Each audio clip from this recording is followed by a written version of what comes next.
Vous avez sûrement déjà entendu cette phrase « Il faut 500 000 € pour prendre sa retraite à 55 ans ». Ça paraît précis, rassurant, presque magique. Mais, et si ce chiffre était une illusion? Aujourd'hui, on va démonter ce mythe, calmement, sans promesse ni peur, juste avec de la clarté. En France, en 2025, le coût de la vie continue d'augmenter. L'inflation officielle tourne encore autour de 2,5% et beaucoup de prix essentiels énergie, alimentation, logement progressent plus vite que ça. Notre espérance de vie dépasse 83 ans et partir à 55 ans, c'est imaginer vivre 30 ans sans revenu actif. Alors, croyez-vous vraiment qu'un seul chiffre, 500 000 €, puisse couvrir 3 décennies de vie? Le problème, ce n'est pas le rêve, c'est le calcul. Erreur numéro 1, ignorer l'inflation. Ce qui coûte 2 000 € aujourd'hui en coûtera environ 3 200 dans 20 ans, même avec une inflation modérée. Un capital qui semble énorme aujourd'hui s'érode lentement, année après année. Et si vous ne tenez pas compte de cette réalité, votre plan s'effrite sans que vous ne le voyiez venir. Erreur numéro 2, oublier la fiscalité et les charges. Même à la retraite, les taxes locales, les prélèvements sociaux et les dépenses incompressibles continuent. Une fiscalité légère sur les revenus du capital? Peut-être aujourd'hui, mais qu'en sera-t-il dans 15 ans? Personne ne peut le garantir. Erreur numéro 3, raisonner en capital, pas en flux. On parle souvent de la somme à atteindre, jamais du rythme à tenir. L'argent n'est pas un coffre, c'est un courant. Ce qui compte, ce n'est pas combien vous possédez, mais combien vous pouvez faire durer. Et ce flux dépend de vos rendements, de vos retraits, de votre comportement. Imaginons, vous avez 500 000 € investis. Vous retirez 2 000 € par mois pour vivre, soit 24 000 € par an. Sans rendement, votre capital disparaît en 21 ans. Ajoutez l'inflation, les impôts, quelques imprévus, il peut fondre en 15 ans. Autrement dit, à 70 ans, vous risquez d'avoir consommé tout votre coussin. Et 70 ans, ce n'est pas la fin de la route. Regardons autrement. Raisonnons en flux, pas en capital. Demandez-vous combien me faut-il par mois pour vivre sereinement? 2 000 €? 3 000? Plus? Puis, multipliez ce montant par le nombre d'années que vous souhaitez couvrir. Ajoutez une marge pour l'inflation, les imprévus et la santé. Vous obtiendrez non pas un chiffre parfait, mais une fourchette réaliste. Et cette approche, déjà, ramène de la lucidité et du calme. Parce que ce n'est pas vous le problème, c'est la méthode. Le chiffre magique simplifie, rassure, mais il déforme la réalité. On oublie que la vie évolue, les besoins changent, la santé coûte plus cher, la fiscalité bouge. La clé, c'est d'avoir un plan adaptable, pas une somme figée. Alors, que faire? Première étape, estimez votre coût de vie réel aujourd'hui. Deuxième étape, projetez-le dans le futur avec prudence. Troisième, construisez des flux pension, loyers, dividendes, épargne programmée. Et enfin, ajustez chaque année. Votre objectif n'est pas de battre un chiffre, mais de bâtir une stabilité durable. Souvenez-vous, d'un capital sans plan, c'est une illusion. Un flux bien pensé, c'est une liberté. Et chaque euro conscient que vous gérez est une victoire sur la peur. Ce contenu est à but éducatif et ne constitue pas un conseil financier. Si ce chapitre vous éclaire, abonnez-vous et retrouvez-moi dans le prochain. Faites le test. Combien votre style de vie coûte-t-il réellement par mois? Vous avancez pas à pas. Alors, prenons un moment pour regarder votre réalité financière d'un autre œil. Et si je vous disais que le chemin vers la retraite à 55 ans commence par une simple question, combien mon style de vie me coûte-t-il chaque mois? Pas un rêve flou, mais un chiffre clair, concret, mesuré. Première étape, estimez vos dépenses actuelles. Prenez vos relevés banque, cartes, virements et comptez tout: logement, charges, alimentation, transport, loisirs, imprévus. Si vous dépensez aujourd'hui 3 000 € par mois, très bien, notez-le. Ajoutez une marge 10 à 15% pour les imprévus. Chaque euro conscient est une victoire sur l'incertitude. Deuxième étape, simulez votre coût de vie sans revenu actif. Si vous partez à 55 ans, sans salaire, mais avec des revenus passifs ou une épargne, demandez-vous, est-ce ce que je vivrai comme aujourd'hui, ou est-ce que je souhaite un train de vie plus modéré? Si vous gardez vos dépenses à 3 000 € par mois, cela fait 36 000 ans. Si vous choisissez un mode plus modéré à 2 000 € par mois, cela donne 24 000 ans. Choisir n'est pas un aveu d'austérité, c'est un acte de clarté. Troisième étape, l'outil concret de référence, le ratio 70% du revenu net. Imaginons que vous gagnez 4 000 € par mois net aujourd'hui. 70% de ce montant, ça fait 2 800 € par mois. Ce chiffre peut servir de base pour estimer vos dépenses hors travail. Évidemment, ce n'est qu'un repère, chaque situation est unique. Mais cela permet de poser un premier jalon, de dire « voici où je me situe ». Car si vous visez 4 000 € par mois en retraite et que vous ne dépensez que 2 800 € aujourd'hui, il y a un écart à combler ou une habitude à ajuster. Quatrième étape, mettez-le dans le temps. Si vous partez à 55 ans et espérez vivre jusqu'à 85 à 90 ans, vos revenus sans travail devront couvrir 30 à 35 ans de dépenses. Si vous dépensez 2 500 € par mois, cela signifie 30 000 ans. Sur 30 ans, 900 000 €. Et ce, sans compter inflation, santé, imprévu ni fiscalité. Oui, vous avez bien entendu, la durée joue un rôle titanesque. Donc, pourquoi faire ce test maintenant? Parce que ce n'est pas vous le problème, c'est le silence sur le réel. Beaucoup abandonnent ou se sentent en retard parce qu'ils n'ont jamais posé de véritables chiffres mensuels. Ils ont un rêve flou, sans base solide. Et malheureusement, le rêve flou laisse la place à l'angoisse. Mais quand vous avez un chiffre, un repère, un test simple, vous reprenez le contrôle. Voici votre mini plan d'action immédiat, ouvrez un document ou prenez un cahier. Inscrivez vos dépenses actuelles mensuelles plus marge imprévue. Simulez 2 scénarios, votre train de vie réel à la retraite, un train de vie modéré. Appliquez la règle des 70% du revenu net actuel pour tester la cohérence. Partagez ce chiffre avec confiance dans un commentaire, un groupe, un proche rendre visible, c'est déjà alléger la charge mentale.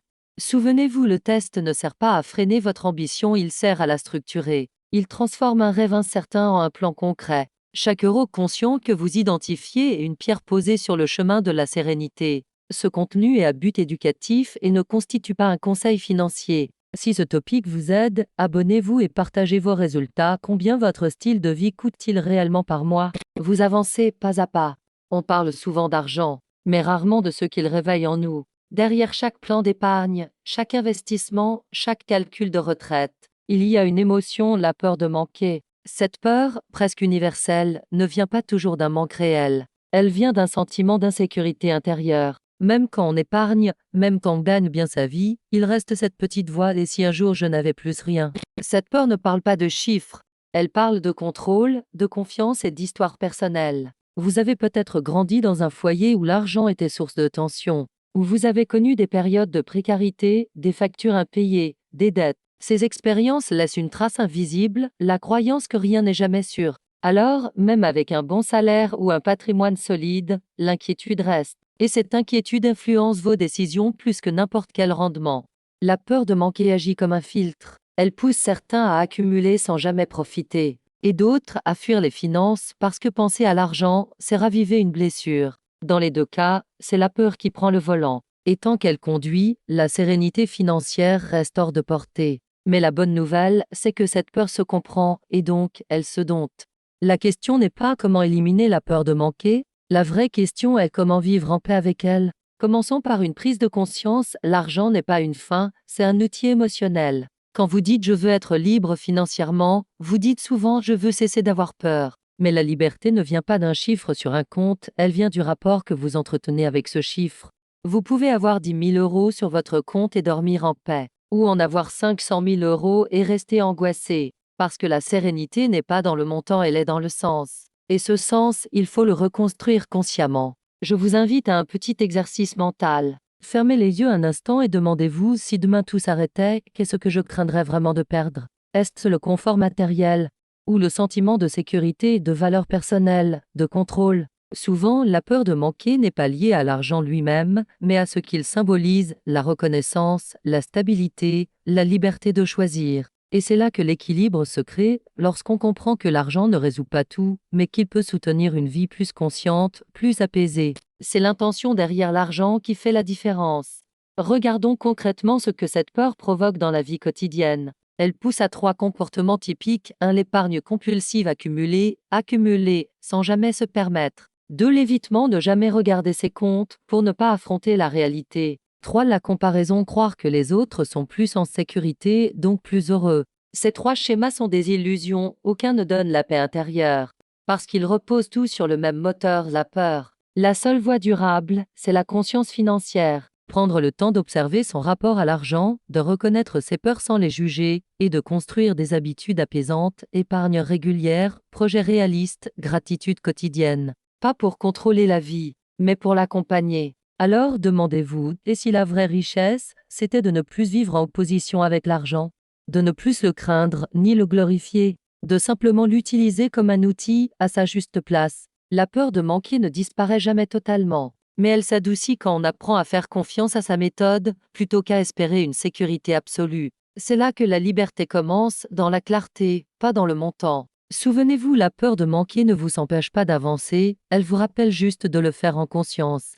Ne cherchez pas à tout contrôler, cherchez à comprendre, à ajuster, à progresser. Et pas à pas, la peur devient une alliée, elle vous pousse à être plus lucide, plus prévoyant, plus sage. Ce contenu est à but éducatif et ne constitue pas un conseil financier. Si ce chapitre vous parle, abonnez-vous et partagez vos réflexions. Qu'est-ce que la peur de manquer vous a appris sur vous? Souvenez-vous de vous avancer pas à pas. On rêve souvent de liberté financière, mais entre le rêve et la réalité, il existe un chemin. Un chemin fait de 3 leviers simples, concrets, réalistes. Pas de promesses magiques, pas de rendement hors du commun, juste des leviers que chacun peut activer pas à pas. Premier levier, réduire le coût de vie structurel. C'est la base. Avant de chercher à gagner plus, il faut apprendre à dépenser mieux. Votre style de vie, votre logement, vos dettes, votre fiscalité, ce sont les 4 piliers qui déterminent votre besoin mensuel. Prenons un exemple. Vous vivez aujourd'hui avec 3 000 € par mois. Si vous réduisez vos coûts fixes de 15%, vous économisez 450 € chaque mois. Sur un an, cela représente plus de 5 000 €. Et sur 10 ans, 50 000 € sans même augmenter vos revenus. Voilà un levier de liberté silencieux, mais puissant. Regardez votre logement, un crédit renégocié, une surface mieux adaptée ou un déménagement vers une région plus abordable peuvent transformer votre futur financier. Même logique pour les dettes, rembourser un crédit à 3% d'intérêt, c'est obtenir un rendement équivalent, net et sûr. Et côté fiscalité, optimisez votre structure PENA, assurance vie, PER, c'est préserver vos rendements au lieu de les offrir à l'impôt.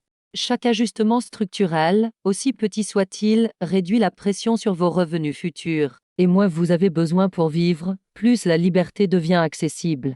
Deuxième levier, créer des revenus semi-passifs. Non, pas de rente miraculeuse ni de revenus automatiques pendant que vous dormez, mais des sources réalistes, simples, durables. En France, cela peut passer par 3 canaux principaux: la location, les dividendes et l'activité complémentaire douce. Commençons par la location. Un petit bien immobilier net de crédit peut générer 400 à 700 € par mois. C'est l'équivalent d'une petite pension privée. Mais attention, cela demande gestion, entretien, fiscalité. La vraie liberté, ce n'est pas zéro effort, c'est effort maîtrisé et planifié. Deuxième source, les dividendes. Un portefeuille diversifié d'ETF ou d'actions solides peut rapporter 3 à 4% net par an. Si vous avez 100 000 €, cela fait 3 000 à 4 000 € par an. C'est modeste, mais régulier et cumulable avec d'autres revenus. Le secret? La constance. Investir chaque mois, même 200 €, et laisser le temps faire son travail. Comme le disait Warren Buffett, le temps est l'ami des entreprises excellentes et l'ennemi de l'impatience. Troisième possibilité, l'activité légère.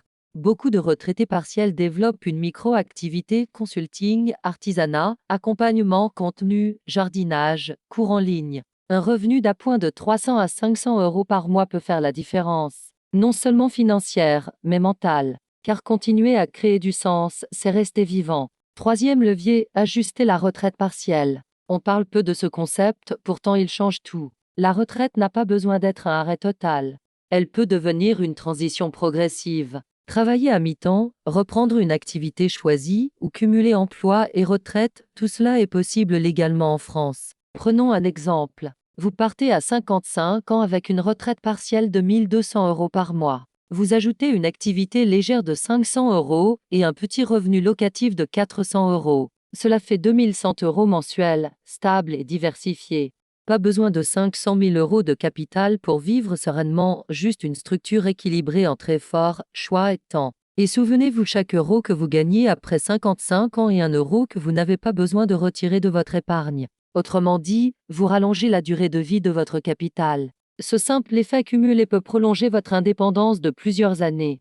Ces 3 leviers, réduire, créer, ajuster, ne demandent pas de chance, mais de méthode. Ils ne promettent pas la richesse, mais la stabilité, et c'est cette stabilité qui ouvre la porte à la vraie liberté. Ne cherchez pas le rendement parfait, cherchez la cohérence. Un plan équilibré entre épargne, revenus et simplicité de vie. C'est ce plan qui vous rendra libre, pas le montant exact de votre capital. Alors, prenez le temps de choisir vos leviers, un à la fois avec calme et logique. Et souvenez-vous, la liberté financière n'est pas une destination, c'est une discipline tranquille. Ce contenu est à but éducatif et ne constitue pas un conseil financier. Si ce chapitre vous inspire, abonnez-vous et partagez. Le chemin vers la liberté commence toujours par une première décision consciente. Vous avancez pas à pas. Quand on parle de retraite, beaucoup imaginent une fin.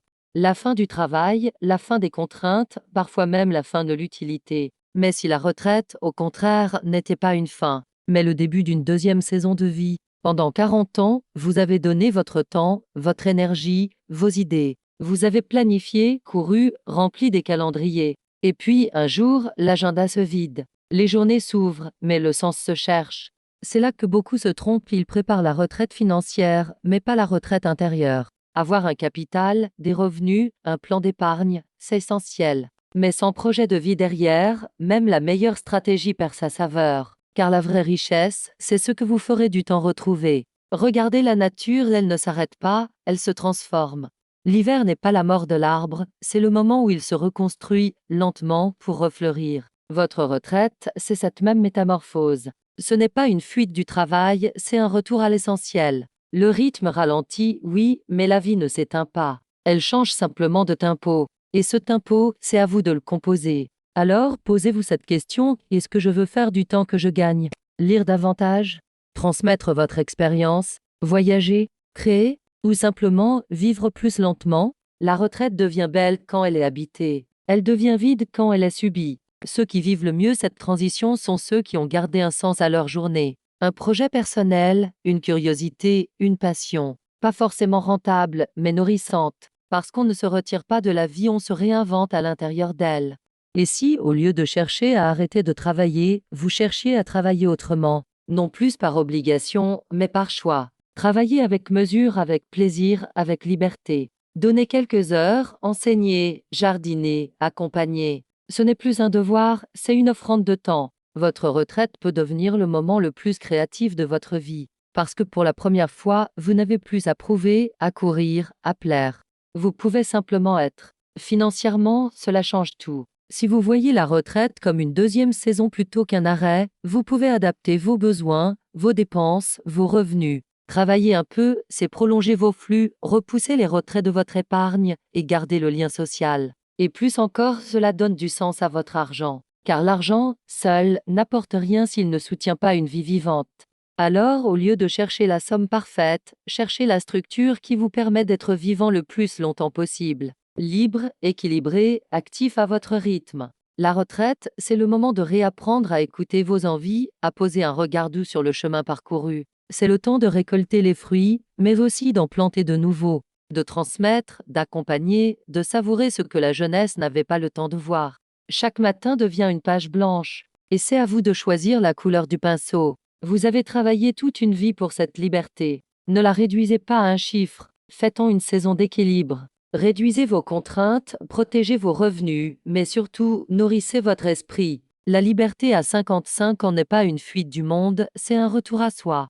Un retour à ce qui compte vraiment, le temps, la santé, la curiosité, les liens. Souvenez-vous, l'argent n'est qu'un outil. Il ne remplace pas la joie, mais il peut la rendre possible si vous l'utilisez avec conscience. Votre deuxième saison de vie ne commence pas quand vous partez du travail, elle commence quand vous reprenez le contrôle de votre temps. Ce contenu est à but éducatif et ne constitue pas un conseil financier. Si cette série vous a aidé à voir la retraite autrement, abonnez-vous, partagez votre vision et souvenez-vous,